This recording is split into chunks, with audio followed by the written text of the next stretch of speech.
Ginisang pechay sa sardinas. Kumakain ka rin ba nito? Comment down below. May kwento nga pala ako sa inyo. Disclaimer lang. Si Juan, naiwan sa taas ng bubong habang bumabagyo ng malakas. Siya ay madasaling tao. Nanalangin siya, Lord, sana po, bago tumaas ang tubig at pain ako dito, ay ligtas niyo po ako. So lumipas ang isang oras, dadasal pa rin siya. Merong dumaan na nagbabangka. Sabi, Juan, sumakay ka na rito.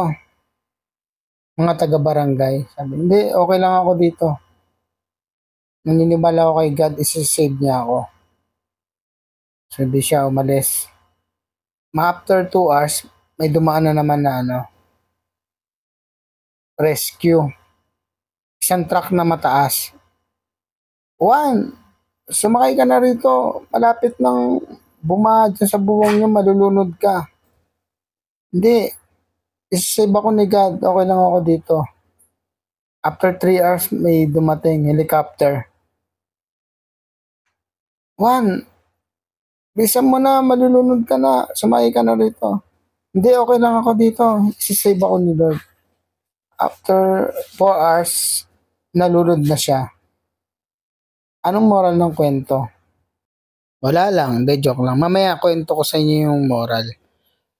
So after namatay ni Juan, umakit siya sa langit, nakausap niya sa San Pedro, sabi niya. San Pedro, ba't naman po ganun? Mataas naman po ako manalangin, palagi po ako nagdadasal. Pero ba't namatay pa rin po ako napunta rito? Ano ka ba? Hindi mo ba alam? Sabi ni San Pedro.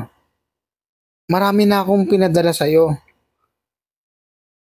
Na sign, hindi ka lang naniwala. Ano-ano po yun? Hindi mo ba alam? Pinadalang kita ng bangka, truck na malaki, at ang uli helicopter, pero hindi ka pa rin naniwala.